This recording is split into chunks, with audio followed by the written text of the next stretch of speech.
Good morning to all of you. I'm your math teacher Mr. Manu sir, and this is your book Maths Bite. Today I am going to start your unit 14.3, which is based on perimeter of rectangle and perimeter of square. Before starting this exercise, I want to introduce the shape and the size of the rectangle and the square. तो structure देख लेते हैं इनके और हमारे पास कुछ shape है.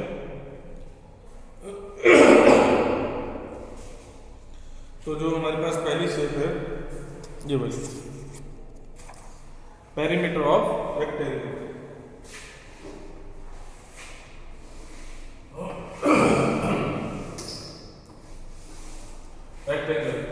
Rectangle की पहचान क्या होती है? रेक्टेंगल की जो पहचान होती है, जो इसकी अपोजिट साइड्स होती है, इनको बोलते हैं अपोजिट साइड्स. ये इक्वल होती है. Opposite sides are equal. ठीक है. ये हमारे पास स्क्वायर है.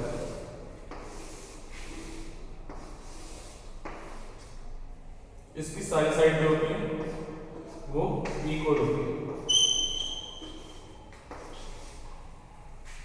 ये रेक्टेंगल है, ये स्क्वायर है. इसकी ऑपोजिट साइड्स इक्वल होती है, इसकी ऑल साइड्स इक्वल होती है. ठीक है. इसका जो पेरीमीटर होता है वो पेरीमीटर इसको बोलते हैं हम एल. ये हमारे पास लेंथ और ये ब्रेथ. ठीक. और इसमें हमारे पास लेंथ ब्रेथ नहीं होती, केवल साइड होती है, जिसको हम लेंथ कर लेते हैं ए. ठीक है. इसमें लेंथ होती है, इसमें लेंथ होती है और ब्रेथ होती है. इसमें केवल साइड है. ठीक है. इसका जो पेरीमीटर होता है लेंथ प्लस ब्रेथ और इसका ट्वाइस. लेंथ प्लस ब्रेथ और उसका ट्वाइस. और यहां लिखते हैं यूनिट.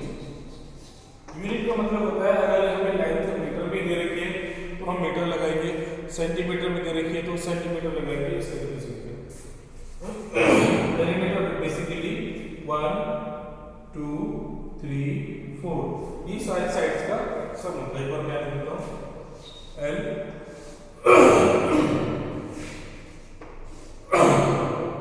और ये हमारे पास बी. अगर हम इसका पेरीमीटर निकालें तो length L plus B plus L plus B, तो 2l प्लस 2b. इसको हम ऐसे लिख सकते हैं, perimeter of rectangle 2l plus 2b. और इसमें होते हमारे पास केवल साइड. ये a हो गया, ये भी a है, ये भी a है. ओके. तो ये रेक्टेंगल है और ये हमारा स्क्वायर है. इसमें लिख देता हूं रेक्टेंगल.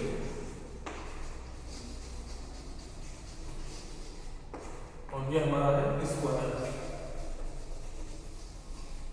इसका पेरीमीटर कितना होगा निकाल लेते हैं. a plus a plus a plus a, a plus a plus a और प्लस a. 1 2 3 4 इंटू ए. तो इसका पेरीमीटर हो गया हमारे पास 4 इंटू ए. या इसको हम ऐसे भी लिख देते हैं 4 इंटू साइड में लिख देते हैं. इसको हम ऐसे भी लिख देते हैं 4 इंटू साइड. और यहाँ पर यूनिट. अब इसका एरिया लिखते हैं. एरिया वो होता है length multiply breadth. Length multiply breadth, ये एरिया हो गया. और यहां लगाते हैं यूनिट स्क्वायर. इसका एरिया देखो, लेंथ मल्टी ब्रेथ, ये हो गया इसका एरिया. ऐसे ही a into a, a into a, और यहां पर यूनिट. ठीक है।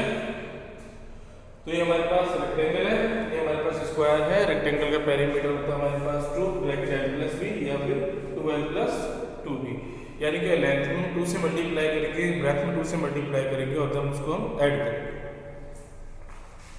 अच्छा, एक शेप और है हमारे पास इसमें से ट्राइंगल, ठीक है। ट्राइंगल को और देख लेते हैं, ट्राइंगल का पेरीमीटर क्या होता है।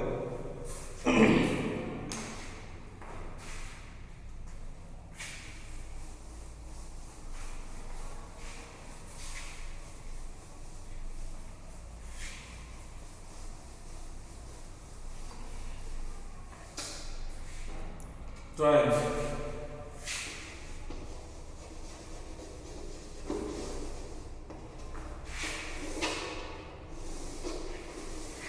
ठीक, अगर इस साइड पे ए बी और ये सी, इसकी लेंथ ए है और इसकी लेंथ बी है और इसकी लेंथ सी, तो इसका पेरीमीटर जो होता है, पेरीमीटर जो होता है मैंने शॉर्ट में लिखा है पी, वो होता है sum of all side a plus B plus c, और इसका एरिया जो होता है ये परपेंडिकुलर है, ये बेस और ये हाइट, ठीक है। इसका एरिया जो होता है 1/2 इंटू बेस इंटू हाइट, इस तरह से ये बेस और ये इसकी हाइट। ट्राइंगल हमारे पास कई तरह के होते हैं, मैंने आपको फर्स्ट वीडियो में बताया था, स्क्वायर ट्राइंगल, आइसोस्केलेस ट्राइंगल और इक्विलैटरल ट्राइंगल।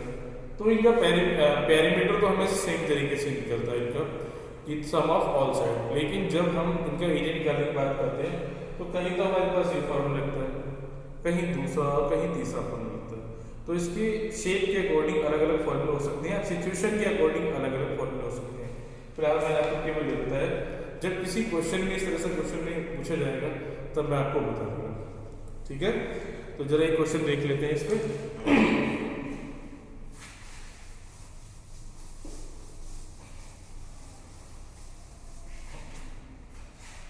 मैं यहाँ लिख लेता हूँ पेरीमीटर ऑफ रेक्टेंगल, इनके 2 ब्रैकेट l प्लस b, और पेरीमीटर ऑफ स्क्वायर 4 मिली, और perimeter of triangle a plus b plus c, sum of all side. अब सब क्वेश्चन देखते हैं, क्वेश्चन का बना है मेरे पास इसमें से, find the perimeter of rectangle which length 7.4 and breadth 3.6। इसको लिख लेते हैं जरा, ए बना फर्स्ट का ए, लेंथ कितनी है 7.4 सेंटीमीटर, और ब्रेथ कितनी है इसकी 3.6 सेंटीमीटर। हमें पेरीमीटर फाइंड करना है, तो पेरीमीटर ऑफ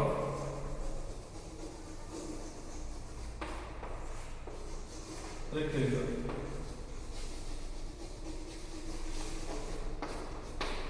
पहले फॉर्मूला लिखेंगे 2 ब्रैकेट l प्लस b, इनके 2 ब्रैकेट, लेंथ कितना है हमारे पास 7.4, ब्रेथ हमारे पास 3.6, इनका प्लस करो, कितना आएगा आपके पास, पॉइंट के बाद 0.1011, अब ब्रैकेट खोलेंगे तो मल्टीप्लाई करेंगे, 2 मल्टीप्लाई 11.0 यानी कि 22 सेंटीमीटर, इस तरीके से, ठीक है। बी और सी पार्ट इसी तरीके से होने वाले से हमारे पास आएगा।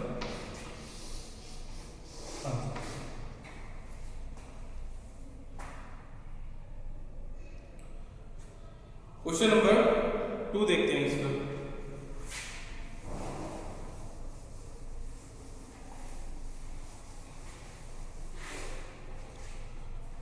Question number 2, Parth want to fence his rectangular garden with double wire.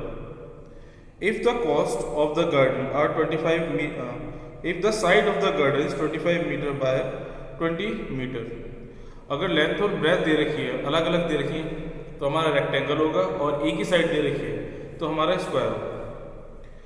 तो कहता है if the side of the garden are 25 meter by 20 meter and the cost of fence 1 meter is ₹18, find the total cost of fencing। चलिए इसको sort out करते हैं। तो fence लगाना चाहता है, एक साइड तो उसके 25 सेंटीमीटर और जो दूसरी साइड है वो उसके 20 सेंटीमीटर, तो लेंथ होगी ब्रेथ होगी।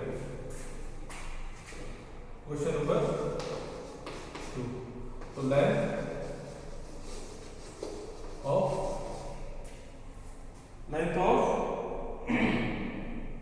गार्डन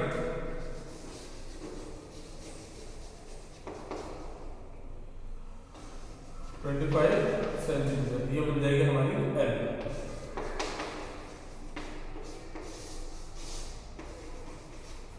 और ब्रेथ ऑफ गार्डन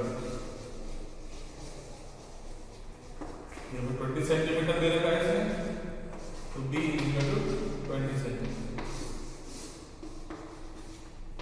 ठीक है, तो क्या करेंगे, पहले इसका पेरीमीटर निकालेंगे और फिर इसकी कॉस्ट से मल्टीप्लाई करेंगे। सबसे पहले इसका पेरीमीटर फाइंड करेंगे।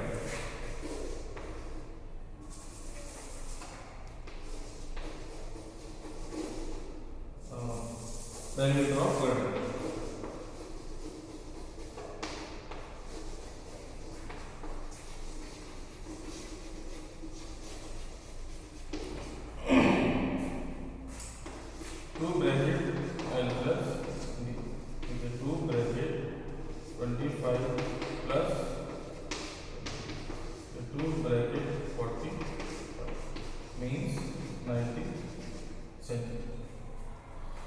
तो ये आया हमारा इसका perimeter.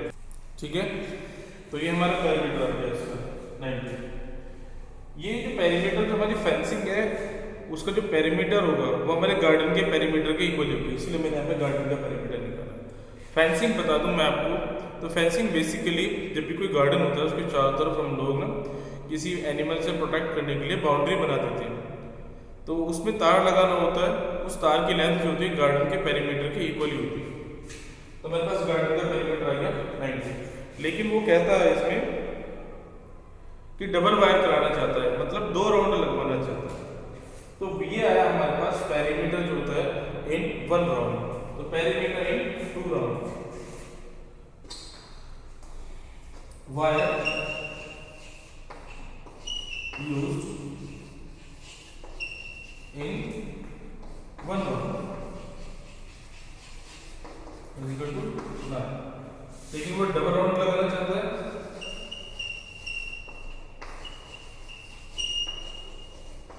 in 2 round 90 multiplied 2 is equal to 180।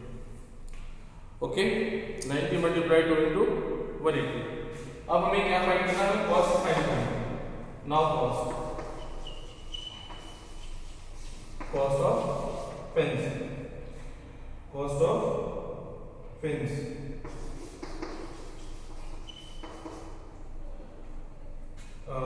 Perimeter 180 multiply 80। ठीक है, टोटल लेंथ निकाली है हमने और उसमें हम कॉस्ट से मल्टीप्लाई करेंगे, तो हमारी क्या रहेगी, सो हमारी आ जाएगी कॉस्ट। तो बेसिकली जो इस तरह के क्वेश्चंस हैं हम इसी तरीके से सॉल्व करेंगे, और अगला जो है आपको आगे वीडियो में बताता हूँ। ठीक है, आज के लिए इतना ही, थैंक यू।